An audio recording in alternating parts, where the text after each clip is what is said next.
Okay, so as Adam said, I did change the title a little bit to Breathing Archives. And I want to stress that normally I work with text. So normally I write articles and I write book projects, I do books. And I've only recently started doing film. And the first film project was in Zambia, where I did a documentary film. And this film project is something that is based in St. Helena, and it's very different from a documentary film. It's quite a creative, artistic film. So it's not going to have the straightforward kind of documentary history that you would expect in some films that have been done about St. Helena. So just a little start in terms of how I got interested in this, and this follows on from the last paper. I did, my father, who is South African, my father and my grandfather were both born in South Africa. And they have always had a particular interest in family trees. So I've been interested in family trees and photography. They always used to collect a lot of photography. And in the collecting of photography, a lot of it was to do with the family. There's old archival photographs and old photographs from sort of the Victorian era. And I've started looking into what family trees meant in the Victorian era and the strong emphasis on, sorry, I just want to see if I can reduce my screen here. I can't. Okay, just give me 1 sec. I just want to find my notes then because it's not showing on my screen as I expected it would. So yeah, so the interest in family trees, and then also the kind of idea of the symbol of the tree, and you'll see some of this in my, I'm getting there, I'm just finding my presentation on my other computer.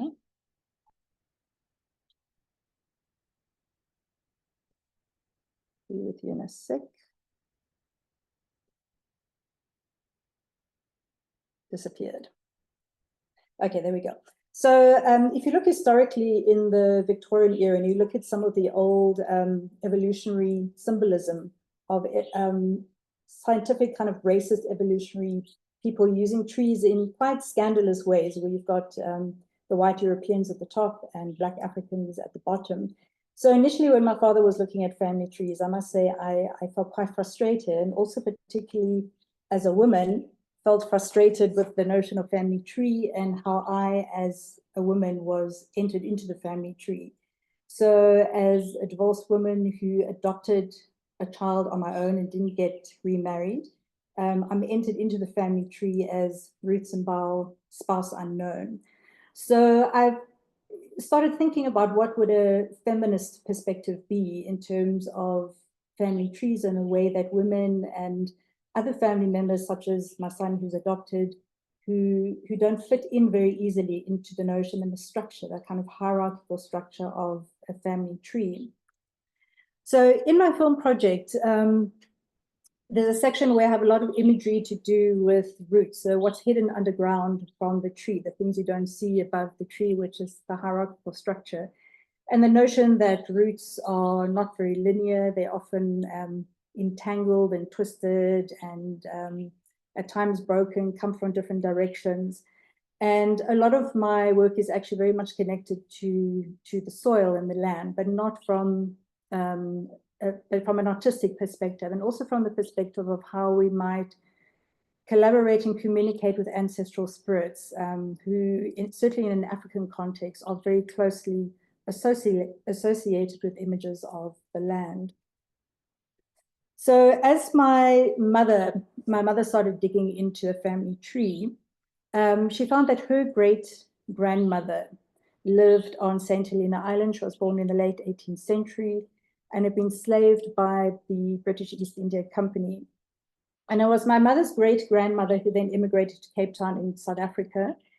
And so obviously growing up and living in South Africa, I do see things in a much, you know, I live in a much more racialized society. So obviously I do see things quite differently from the perspective of St. Helenans. So as this immigration happened into the most racially segregated place in the world, certain family members then became classified under the apartheid system as white. and this multiracial heritage became suppressed. So in the early archival documents, and even though I have a frustration with family trees, I'm truly grateful for people who do all the work to bring names together, because otherwise I wouldn't have been able to do my research. So in the early documents, my fourth great grandmother is named only as Fanny, and she worked for Lieutenant Hamilton and later for Major Kinnard, David Kinnard. And I have been able to trace these in the archives. So here is the birth of her first daughter, Sophia, Mary Sophia, born in 1802. And you can see her name there, Mary Sophia, and the mother, Fanny, slave of Lieutenant Hamilton. And here she's listed as Fanny, slave to Major Kinnard. And of course, as we know, and was brought up in a previous presentation, that enslaved people were robbed of their names, languages, and their cultures. And it was only when, quote unquote, Fanny was freed around 1814 that she started to be referred to as Frances. But even still, I'm interested in the fact that, you know, she was never named, she was never called by her own name, because she got married to Robert Bagley, or by her own surname. She married Robert Bagley, so I try to think of this feminist notion of the idea of women kind of disappearing and not fitting into genealogies very easily, and also people whose own names and ancestries are silenced. So I find the archives very, very fascinating, but sometimes frustrating and depressing sometimes, because there's these erasures in colonial archives where people's names are missing and people have been categorized in very fixed ways. And I often feel this urge to want to release these oppressive ways of naming, overlooking, and erasing, and to find ways to find the stories behind the names, to look at people's individual lives, who they were, what their personalities were, and what their stories were. So what I did was I printed a number of documents from the St. Helena archives, but all documents that were directly related to my family heritage. And I released them in a sense. I released these fraught texts within various landscapes on the island and went to different landscapes in the island. And now the wind could kind of whip through the pages, which felt like quite a liberation to me. So the main character of my archival research, my fourth great grandmother, I refer to her as Ma Frances. And she's played here, this is the character who becomes the main character in the film, and she's played by Sandra George, who those of you who live there will know Sandra. And I start to see and feel the island through my Frances's eyes. I try to listen to history, not just through the facts in the archives, but through her.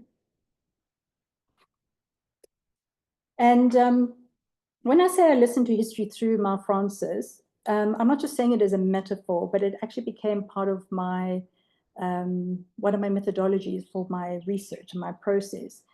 And after researching about her for a year or so, she actually communicated to me through some spirit mediums that I do visit from time to time. And one of the spirit mediums said to me that she saw her, and she saw her pictured in a sort of quite intense burnt orange skirt. And she was holding a silver tray as she was serving the man that she was working for. So this kind of glimpse that came through a spiritual encounter, in a sense, led to the title of the film, which is quite an evocative, poetic title, A Burnt Orange Skirt and a Silver Tray. So I started playing with the prints of the archives and the light in the landscape, and I developed this idea of the fabric itself becoming a kind of veil between the living and the dead. So not only do the sheets of the wash line refer to domestic service, but they also allude to a portal of communication with our ancestors. And my son also played a role in the film, and of course with his lineage, this complicates the notion, the concept of lineage and who our ancestral spirits are. So in the film, Frances moves through various landscapes on the island, and she travels into these landscapes, and here we see her at the fort. Yeah, so in top of the Fort Heinol Fort, you know, it's a very high up space where you've got a very vast vision of the landscape all around you. And in this image, he's kind of looking through one of those narrow gaps that were actually made for guns. And although some of the Boer prisoners were there for some of the time, the fort itself was never actually used for the anticipation of the great attack, never actually happened. So the fort was never used for what it was actually designed for. But it still has this quite eerie feeling to it, these dark, very damp spaces. And I installed some of my artworks at the fort as well. Here's some of the images that I had photographs printed onto fabrics and installed them at the fort as well. So I already mentioned that Ma Francis had worked for Major Kinnaird, and Kinnaird had arrived on the island, I think, around 1816 and rented Oakland's house from the widow, Elizabeth Leach. And here you see Ma Francis and her daughter Sophia, who's played by Erin, many of you will know her, walking up to Oakland's house. And as people who live on the island know, this house has a particular reputation for ghosts, visitations by ghosts. And this house is now owned by Phil Mercury. So I shot a few scenes in the house and at the back of the house as well. So according to archival records, Ma Francis still worked for Kinnaird after she was freed. This return of family land and cattle from 1820. So they were not further ones that were, the earlier ones were not available. I'm not sure when they actually existed. But this is from 1820, and it lists her as a free servant living on the property with Ma Sarah, her mother. And I haven't been able to, I have found a document of Ma Francis's birth to a woman called Sarah, but I haven't been able to ascertain exactly where Sarah came from. Possibly Madagascar, Comoro Islands, I'm not sure. I'm still working on that research, and if anyone can help me with that, I'd really appreciate that. But it also lists her children. So children of Fanny Bagley, Sophia, Robert, William, and David, all of whom I have actually been able to trace in the records. So here, 2 years later, 1822, the return of family, land and cattle shows that Ma Francis lived on the property with just two of her sons now, Robert Bagley and William Bagley. Ruth, and a 5-minute warning. You've got about, but we'll do it now, 5 minutes, okay? Sure. So I'm still joining the dots, so I can't prove this, but the dates, looking through the archival record, suggest that Ma Francis's sons might be the same as the Robert and the William Bagley advertised in his 1829 poster, notice, public auction notice. And as other researchers have pointed out, although this notice was for a long time not associated with St. Helena, details such as the names of the racehorse at the bottom do correlate with the island. In this notice, Robert Bagley is being advertised as a good house servant at the age of 20, and William Bagley is advertised as an 18-year-old laborer, and both are out for let. So what I did in a little clip I'm going to show you of the film is that I printed this notice onto some fabric and took it down to plantation forest so that I could hang it up in a different context in the trees and blow in the trees. And the idea was to kind of release the text and release the fact that individuals' names are being reduced to names in the archives, and sort of open up the imagination to who are these people, what were their lives like. So I'll just show you something for a quick clip.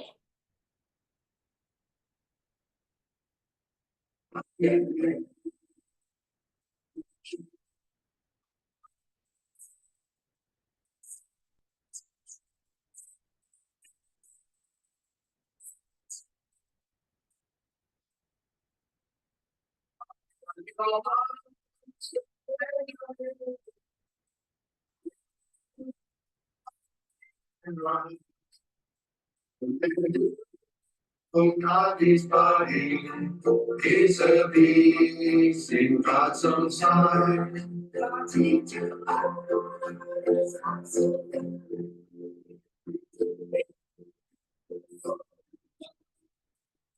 So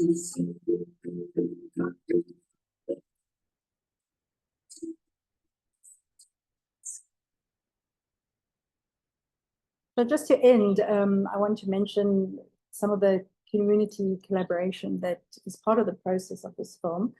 And this also links nicely to the paper on music, and I really hope to meet the two of you soon. So in my previous year that I've been there, I was in touch with Basil George, and he was looking for some music for the film. And he put me in touch with his nephew, Chris, and Chris's sister, Sandra, and asked them to bring together some of the songs that were essentially in a songbook from 1941 to 94, which I purchased from the museum, and have been put together by Chris's late father, Eric George. And I just want to stress that this was an incredibly moving and humbling experience for me. I'd never met Chris or Sandra before, but to come to the island to film and to have people who've been practicing, this group of friends have been practicing and practicing for me. And we sat in the kitchen of the house, which was Eric George's house, and it was it gave a sense of the really strong sense of community that exists on the island. And we're hoping to continue with recording some of the songs. They didn't actually know all the old songs. The song from the clip that I showed you was a song called Whip and Chain. And so that will probably be in the film, but we plan to keep recording some of the songs and share them with the museum at some point. So just with this emphasis on how grateful I am for the people who on the island who enabled me to do this project, and it's an ongoing project. I just want to thank Corin and Tracy from the archives, Sandra, Basil, George, Penny, Sandra, Raymond, Jacqueline, John, Pamela, Daniel, Phil, Deborah, Shelley, and last but not least, Erin, who's the youngest actor in the film. Those of you who are there know her. She plays the role of Sophia. So thanks to everyone, and thanks very much.